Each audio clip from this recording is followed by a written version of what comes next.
Cultura Geral. Apoio Cultural. Faculdades Milton Campos. Venha ser referência. Estude com quem já é. Instituto Santa Terezinha. Ensinando com qualidade. Mais de 40 anos de experiência em ensino fundamental.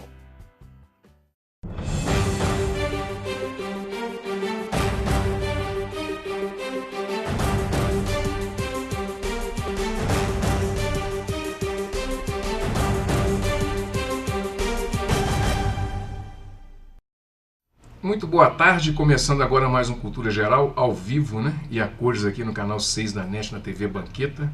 Sejam todos muito bem-vindos para essa sala de bate-papo e hoje eu reservei o dia para a gente poder falar desse sofrimento, não só de adquirir o saber, mas de também quem passa o saber, né? Os professores que têm sofrido muita pressão, né? Já não é de hoje, né? Todas as profissões têm sofrido esses ataques veementes dessas forças dominadoras, mas os professores que formam a consciência humana têm sofrido um ataque mais feroz, né? E para a gente tratar desse assunto, nada melhor do que trazer aqui duas pessoas da área da psicanálise e da psicologia para a gente poder debater, discutir e tentar aqui encaminhar alguma coisa, algum sentido, algum pensar para que essas pessoas se sintam um pouco acolhidas, né? Não só os professores, mas os pais também. E ver se traz também a sociedade um pouco para dentro da escola. Eu acho que é muito importante isso. Nós tratamos aqui dessa possibilidade, né? E desse retorno dos pais à escola quando nós fizemos o programa aqui com o pessoal do Instituto Santa Terezinha e também com a doutora Sandra. Então, é muito importante a gente trabalhar todos esses conhecimentos e discutir esses assuntos, que eu acho que é só com o debate, com a conversa que a gente vai chegar num denominador comum. Sejam todos bem-vindos nessa sala de bate-papo. É sempre um prazer fazer o Cultura Geral nesse horário aqui na TV Banqueta, ao vivo. Doutora Elisiane, seja muito bem-vinda mais uma vez. É um prazer te receber, né? Encontramos a última vez na Orquestra Sinfônica, coisa boa, né? Pelo menos um pouquinho de arte, né? Para aliviar, né? Essa pressão precisa, toda. Né, Betão? Tem hora que precisa, né? Alimentar a alma, né?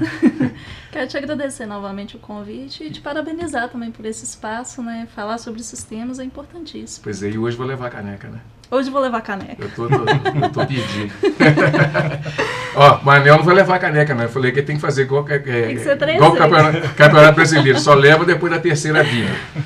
Manel, seja muito bem-vindo. É um prazer te receber. Obrigado, E Betão. é sempre importante a gente debater esses assuntos, né? Sim, né, agradeço, né, pelo convite, né, por estar aqui novamente, né, discutindo essas questões de saúde mental e trabalho, né, que são questões que a gente já vem trabalhando há algum tempo e que é sempre importante a gente poder divulgar esse conhecimento. Sem sombra de dúvida.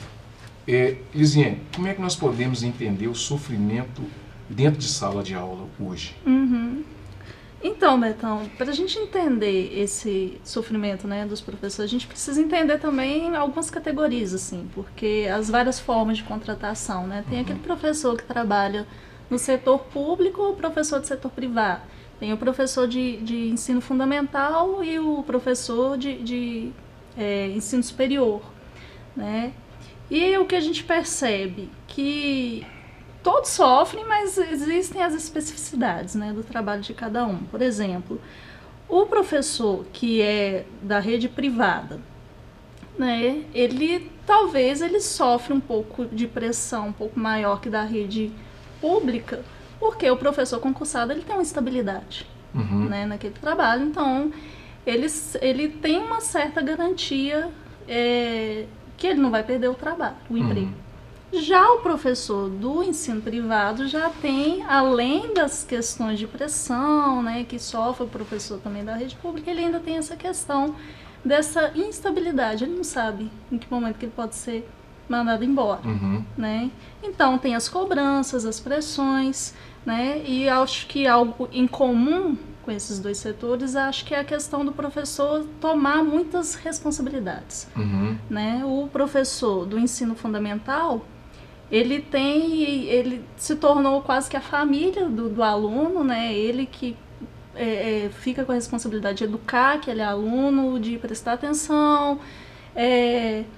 O professor de graduação, além da função de professor, ele exerce várias outras funções dentro da universidade, não? Então, cargos administrativos, então ele não só dá aula, então ele é um coordenador de um projeto de extensão, coordenador de monografia, do colegiado, enfim.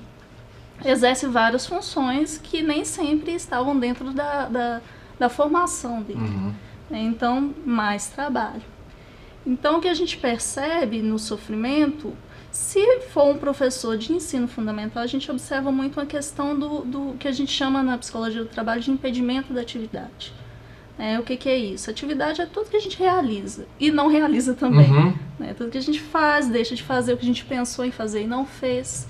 O que acontece com esse professor, principalmente de rede pública, ele chega para dar aula, ele não tem os recursos necessários para ele conseguir dar aula. A gente vê casos, eu e o Manuel, a gente coordena um projeto de extensão na PUC de Betim, onde a gente atende trabalhadores que são encaminhados em diversas áreas, seja da rede de saúde, chega por empresas, enfim. Mas a gente recebe muitos professores também. E o que a gente observa no adoecimento que tem esses professores é esse impedimento da atividade. Então eles chegam com a intenção de dar aula, se programam, e chega no momento não tem os recursos necessários. Então já teve caso lá de contar pra gente que, por exemplo, precisava criar um ambiente pedagógico na sala, mas não tinha os recursos necessários, então aquele professor vai e compra, tira do próprio bolso para fazer, porque tem uma cobrança da direção, para fazer esse ambiente pedagógico. Então acaba que leva trabalho para casa. Sim. E o professor universitário também tem isso de levar trabalho para casa. Então, 24 horas trabalhando, cai também no que a gente chama de síndrome de burnout, que a gente pega da língua do inglês, mas significa um esgotamento. A pessoa chega no limite, e são aquelas pessoas que se dedicam muito ao trabalho. São aquelas pessoas que se entrega, se entrega, perfeccionistas, até de uma maneira muito afetiva. A gente percebe também que professores do ensino fundamental se apegam muito às crianças, Tem muito da situação originária nisso, Tem quando sim. se apega. E tem também, se a gente pegar a história de vida, o que leva esse professor a escolher determinada função. Então a gente vai perceber que tem sim características que é do indivíduo, da pessoa que fez aquela escolha, mas tem por detrás aquilo que a gente sempre conversa, a questão da organização do trabalho também, que vai se aproveitar disso. Sim. Manuel, como é que a gente pode entender o sistema de informação atual, que ele é em tempo real, e associar isso ao que o professor tem vivido em sala de aula? Não só aquele bem qualificado, aquele de uma escola top, mas também aquele de escola pública, porque a informação hoje, como é uma informação customizada, uma para cada um, através do seu smartphone, aquele indivíduo, aquele aluno lá da escola mais simples tem a mesma informação que aquele da escola sofisticada. Isso também pode ser um elemento de sofrimento? Pode, Agora sim, ele tem a mesma informação em tese. Sim. Porque claro que nós temos que levar em consideração aí as discrepâncias de rendas mesmo que impedem por a interpretação exemplo, daquele... E que todas as pessoas, primeiro, que tenham acesso a essa informação e que consigam interpretar aquela informação da maneira como chega. Então, é claro que isso traz uma dificuldade adicional para o professor, que ele tem que administrar essas diferenças ao mesmo tempo em que ele tem que responder a índices que são gerais. Então é colocado, por exemplo, ao professor um certo índice de aprovação. E aí independe de quais os recursos que ele disponha para conseguir atingir esses índices. Então, se por um lado esse acesso à informação ele poderia facilitar o trabalho, ele acaba representando uma dificuldade adicional. E para o próprio professor também que tem que estar sempre se atualizando. As ferramentas tecnológicas elas são incorporadas pelas instituições de ensino fundamental, ensino médio, ensino superior, e o professor ele tem que dar conta disso. Às vezes professor que tem aí 30 anos né, de carreira, né, numa certa lógica de funcionamento, a gente tem usado muito essa expressão, né? E o professor ele tem que se reinventar, né? Agora, essa reinvenção ela tem limite. Né? Imagina um professor, né, que está acostumado, né, com uma certa prática pedagógica, uma certa metodologia, né, de vários anos, e de repente ele vai ter que dar aula numa modalidade virtual. Né? Que reinvenção é essa que é solicitada, então, desse professor? Esse nível de exigência, sem dúvida alguma, acarreta em mais sofrimento. Uma das questões que vem muito na cabeça assim, é a violência exercida dentro da escola brasileira. Não só na escola pública, né? Sim. Mas a violência em vários níveis, salas superlotadas, né? Esse sofrimento, essa situação das salas muito cheias na escola pública e na escola privada, é fator determinante para causar o sofrimento também no professor? Com certeza. Né? Vou contar um episódio e aí dá para a gente ter mais ou menos a dimensão da violência da escola e o quanto o professor está refém disso. Uma professora que nós atendemos lá no nosso projeto de extensão, que a Elisiane falou, ela conta, estava adoecida, afastada, em desvio de função, não conseguia voltar para a sala de aula e num dado momento, né, ao contar da sua experiência, ela fala que tinha tido uma discussão branda com uma das alunas pré-adolescentes, acho que teria reprovado ou dado nota baixa. Essa aluna brigou com a professora manteve a postura, né, de dar aquela nota, aquela decisão que ela tinha tomado. No dia seguinte, chega a mãe dessa aluna, dizendo que aquela menina era filha de um traficante da região, então que era para a professora tomar muito cuidado. Essa mãe dessa aluna, então, esbofeteia essa professora, estapeia ela, puxa ela pelos cabelos, tira da sala de aula e leva para o pátio e começa a espancar essa professora na frente de toda a escola e com os alunos gritando, assim, porrada, porrada, né? E os demais professores e a direção da escola atônitos, diante daquilo, assim, o que fazer diante disso? Então você imagina a carga de sofrimento que estar exposto a essa violência, que ela é geral, né? A violência urbana ela é geral, mas que entrou para a escola. E entrou com toda a força, sem que a gente tenha recursos para impedir, né, essa violência. A escola deixou de ser o espaço protegido da sociedade, né? Não é mais. Elisiane, a gente está num momento de construção da desinformação. Esse talvez seja um momento, talvez, divisor de águas. Eu não digo nem do Brasil, mas do mundo inteiro, assim, que a gente, pelos movimentos que a gente tem visto, assim, a gente está talvez nesse momento dessa desconstrução de desinformação. Desinformar a pessoa é melhor do que informá-la? Mas seria em qual sentido, Betão? No sentido de que, por exemplo, quando a pessoa não consegue absorver o conhecimento, ela parte para outro tipo de ação, né? Então a violência está dentro disso. E a gente tem visto isso muito forte na sociedade brasileira, essencialmente, né? Isso que a gente está falando com o Manel, que a gente está conversando. Esse processo de não conhecer e não querer o conhecimento também está dentro desse escopo, não só de violência, mas também de desconstrução? Sem dúvidas, né? O de negar até, né? Não quero nem conhecer. A gente não sabe até que ponto que também isso é uma defesa, né? De prefiro não saber para não dar confusão. Mas a gente percebe isso mesmo, assim, até entre os universitários, né? Que a gente... que seria Nós vamos pular nessa parte daqui a pouco. Pois é, que a gente poderia até pensar o contrário, né? Talvez até por uma busca do conhecimento, mas não, às vezes a gente vê, assim, essa defesa, assim, querer desinformar. Né? Eu, mais uma vez, eu tenho que lembrar do Fábio Belo, que foi na pauta que eu fiz com ele, sobre essa pulsão de saber, né? Essa pulsão de aprender.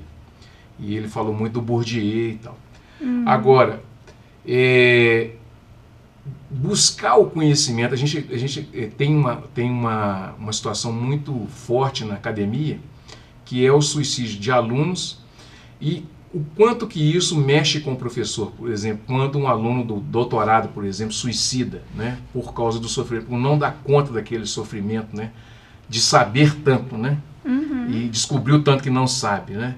Isso também é uma forma de causar um sofrimento violento, forte no professor também? Porque diz muito dele também, né? Afeta o trabalho dele também, que é como se estivesse constatando assim, eu falhei.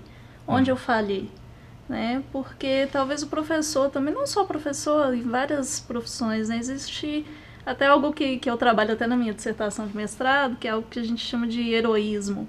Né, que a gente querer dar conta de tudo, isso até, enfim, se a gente for aprofundar a discussão, chega muito numa questão da morte, que a gente tende a negar, que a gente quer superá-la, né, então a gente vai buscando esses recursos e o trabalho muitas vezes entra nisso, né, como uma forma da gente negar que a gente é mortal, né, então às vezes a gente vai trabalhar achando que a gente vai dar conta de suprir todas as faltas, né. E principalmente o professor, né? É uma profissão que está ali, que passa o conhecimento, né? Então é de muita responsabilidade, de muito prestígio, né? Então pode ter uma questão pessoal aí também de como a pessoa se engaja no trabalho que pode causar esse sofrimento. A gente costuma dizer, os bons, os que trabalham muito bem, que adoecem, que é justamente por isso, a busca pela perfeição e também essa busca para que não aconteça nada com o outro, né? Até de querer proteger, então um aluno que suicida, então como denuncia, né? Um certo é uma fracasso, ferida narcísica, né? até, né? Então denuncia o fracasso, um suposto fracasso desse professor. E tem acontecido muito. Bastante. Gente, deixa eu fazer um intervalinho, daqui a pouquinho a gente volta, a gente vai falar um pouquinho de ansiedade, depressão, daqui a pouquinho a gente está de volta.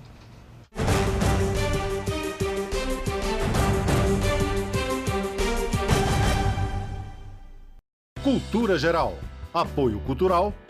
Faculdades Milton Campos. Venha ser referência. Estude com quem já é. Instituto Santa Terezinha. Ensinando com qualidade. Mais de 40 anos de experiência em ensino fundamental. A terra só tem um pouquinho de água. A gente deixa a torneira todo dia ligado. Fecha. Você pegar um balde, pegar a água onde lava as roupas, aí lava o carro. Eu cuido com muito carinho a água. O planeta é lindo demais. A gente não pode deixar ele morrer. Apoio TV Banqueta. Hoje a gente vai falar uma coisa muito séria. Reciclagem é de jogar as coisas de vidro no lixo, as coisas de plástico, os jornais. Eles podem transformar lixo em brinquedo, em carrinho, ou em boneca, ou em boneca de lata, usar de lixo na lixeira. Reciclagem para salvar o planeta. Apoio TV Banqueta. Cultura Geral. Apoio Cultural. Faculdades Milton Campos. Venha ser referência. Estude com quem já é. Instituto Santa Terezinha. Ensinando com qualidade. Mais de 40 anos de experiência em ensino fundamental.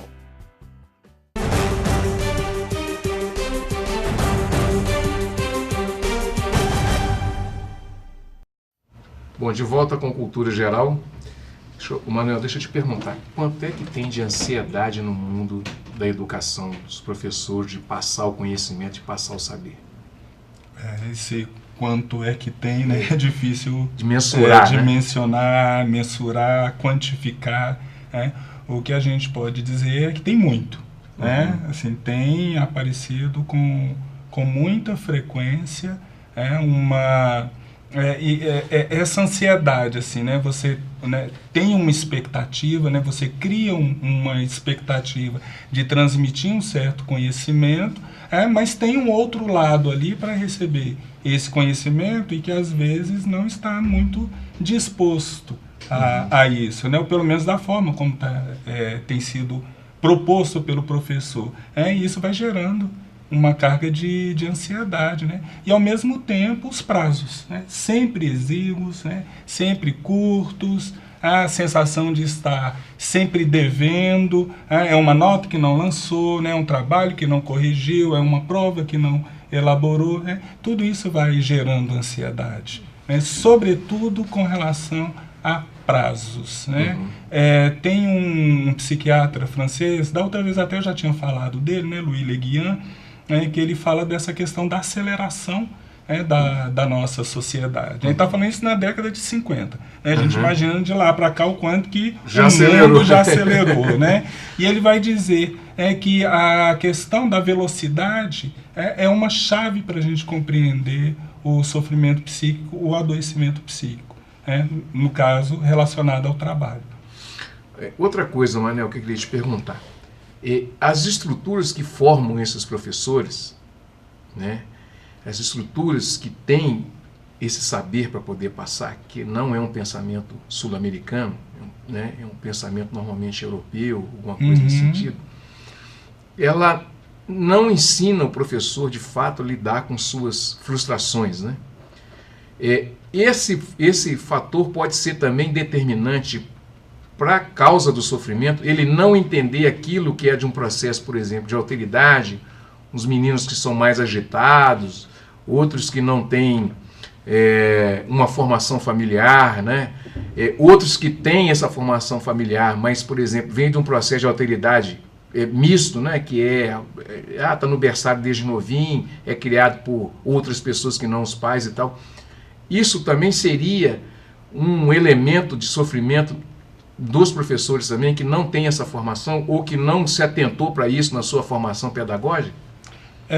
É difícil a gente dizer isso, Betão. Né? O que eu suspeito, assim, né, pelos estudos que a gente faz, é que, de fato, há uma falta de treinamento aí, né, nas diversas profissões, né, mas vamos pegar aí no caso do professor, treinamentos que lhe permitam enfrentar as situações ligadas ao próprio trabalho.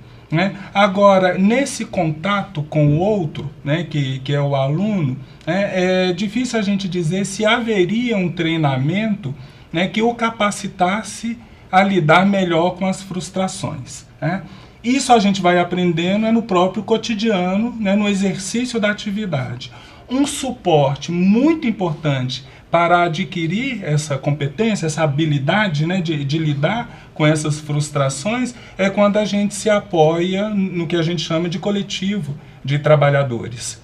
Quando a gente vai percebendo como é que um colega faz, qual é o macete que ele desenvolve para lidar com isso. À medida que a gente vai compartilhando dessas experiências, a gente vai adquirindo mais segurança. Então, a própria experiência, né, mas uma experiência também compartilhada, é que vai nos tornando aptos a lidar com essas frustrações. Né? O problema que a gente observa é que a gente não está tendo mais esse suporte dos colegas, esses espaços de coletivo. Pelo contrário, o que a gente tem observado é que esses colegas de trabalho têm se tornado rivais. Né? Elisiane já abordou essa questão aqui, né, do enfraquecimento dos coletivos, que são essas situações de trabalho, em que você chega no seu local de trabalho, na escola, por exemplo, e em vez de você contar com colegas que vão te apoiar, você tem colegas que te olham atravessado, porque às vezes você precisou faltar, e aí um professor que tinha a hora de estudo dele para corrigir os trabalhos dele teve que te cobrir na sua falta. Esse professor te olha como inimigo. Né? Porque você prejudicou a hora dele. Então você vai tendo uma estrutura da organização desse trabalho aí que vai esfacelando, vai fragmentando esse coletivo.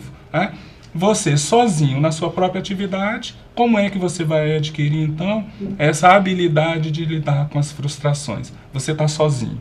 Né? E isso é que faz com que o adoecimento dos professores também aumente. É mais um fator. Elisiane, estava vendo alguns dados hoje. Em 2015, tivemos a morte de mais ou menos aí 25 mil professores. em 2016, 50 mil professores, dobrou. Né? E até setembro de 2017 tinha calculado em torno de quase 30 mil professores já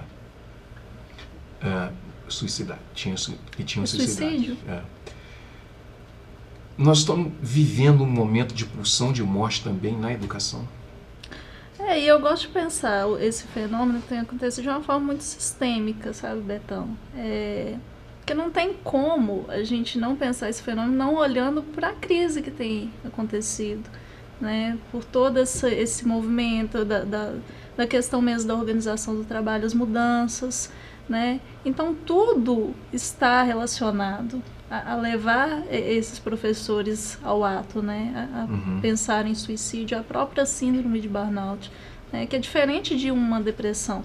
Né? A síndrome de burnout está estritamente relacionada ao trabalho. E é uma doença muito séria, que pode levar a pessoa ao suicídio.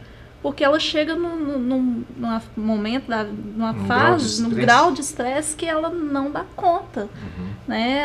Aquele trabalho que ela realizava com muito afeto, com muita paixão, com muita dedicação, ela passa a desinvestir daquilo.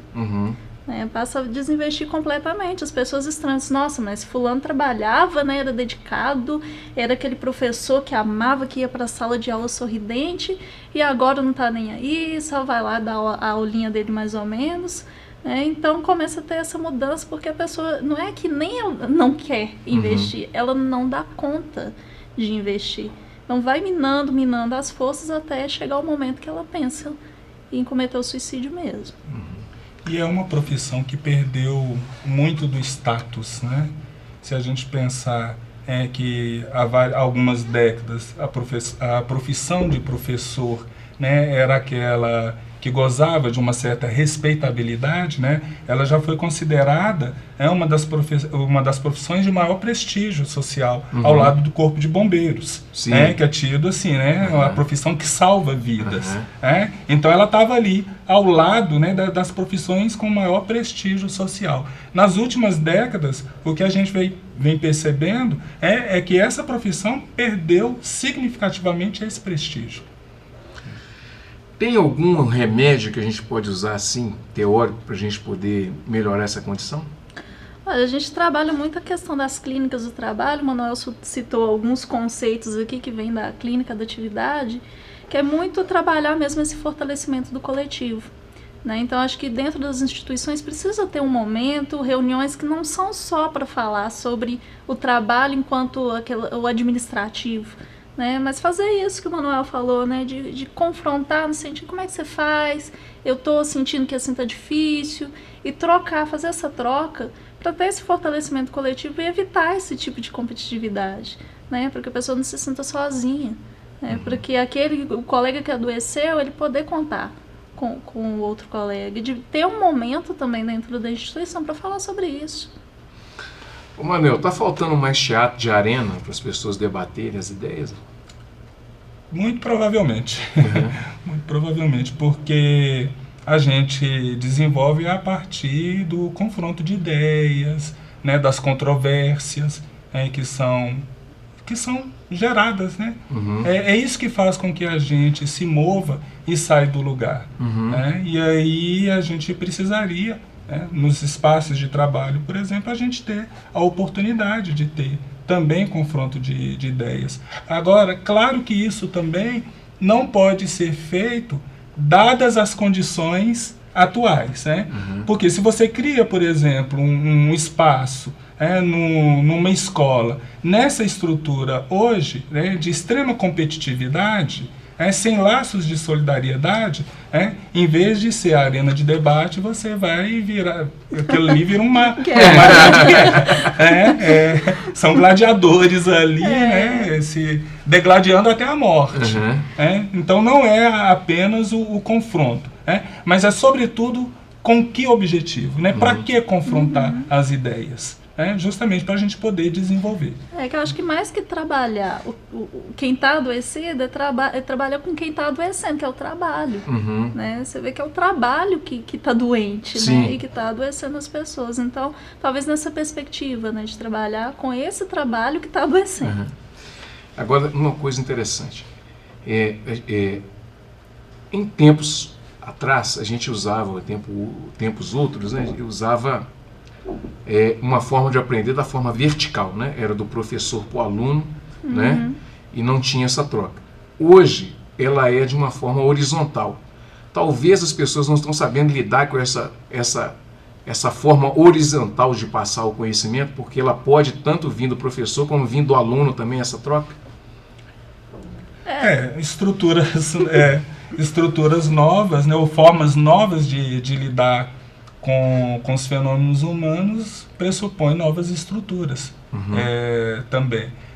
Se há hoje, né, uma disponibilidade de recursos que permitam a gente ter acesso às informações, certamente que nessa estrutura de transmissão vertical de conhecimento a gente vai esbarrar com dificuldades. Né? Não é mais o professor que tem o saber, né, como era antigamente. Né? Talvez daí o tal do prestígio social. Né? Agora, isso não quer dizer que o professor não tenha uma importância capital, né, até para auxiliar o aluno a lidar com essa pluralidade de informações com a qual ele se depara. Né? O professor, né, continuaria sendo aí um elemento importante, né, nessa transmissão, né, do conhecimento. Né? E talvez a transmissão se dê nesse nível, né, de auxiliar o aluno a manipular, a manusear essas informações, né, que ele tem acesso. Mas concordo, já não é mais uma estrutura vertical. Hoje você tem uma horizontalização do conhecimento impressionante. Mas ao mesmo tempo, assim, temos acesso a muitas informações e estamos sabendo cada vez menos. Isso é paradoxal, né? Curioso isso. Né? Elisiane, para a gente ir para a parte final do programa, o conhecimento que o professor às vezes tem, e nessa horizontalidade, ele esteja talvez, em alguns casos, limitado. Talvez essa não pesquisa e o medo de saber demais, ou saber mais do que já sabe, ou o desafio de ter que gastar um pouco mais de tempo para entender toda essa lógica, pode ser o grande causador disso. Isso pode ser uma solução. Os professores, principalmente da área do ensino fundamental, buscarem mais esse tipo de conhecimento da geração que está aí, que está vindo, que vai ser uma geração digitalizada completamente, né? Talvez seja um dos caminhos para minorar esse sofrimento.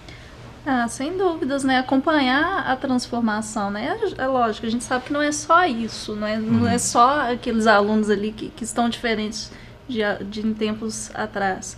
Né? Existe uma série de coisas acontecendo que levam ao adoecimento. A estrutura e tal. Mas de fato, assim, tem o professor que não acompanhou essa mudança. Né? Os alunos já não tratam mesmo, já não colocam o professor nesse lugar de saber. Né? Eles destituem o tempo todo. Né? Então, parece que há uma dificuldade também do professor de descer. Né? Descer desse lugar vertical aí e trabalhar de uma forma mais horizontal. Né? Talvez esse lugar também do saber ele é um pouco cômodo. Né? Que é eu falo, você obedece.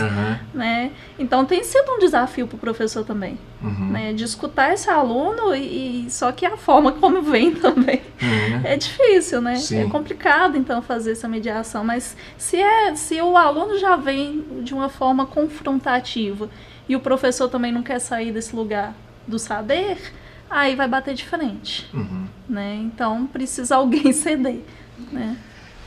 Tem solução, mano? A gente suspeita que sim, né? Não chegamos a gente quer pensar que tem.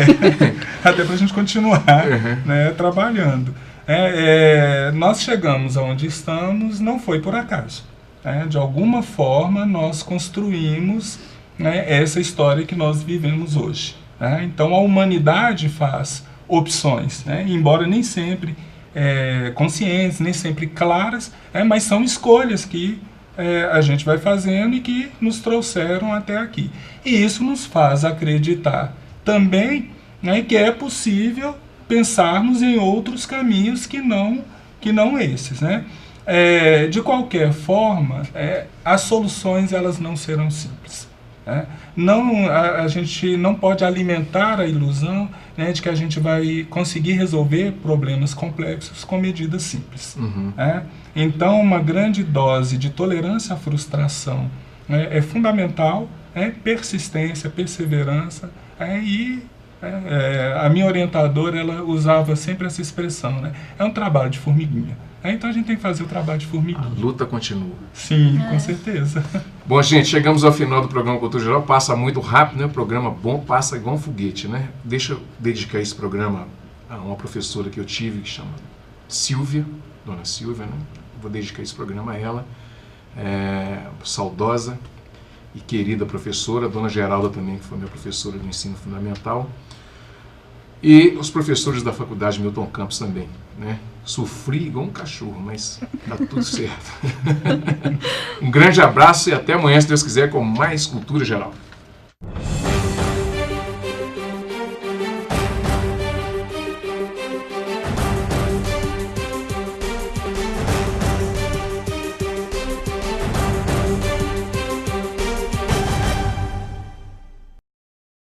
Cultura Geral. Apoio Cultural. Faculdades Milton Campos. Venha ser referência. Estude com quem já é. Instituto Santa Terezinha. Ensinando com qualidade. Mais de 40 anos de experiência em ensino fundamental.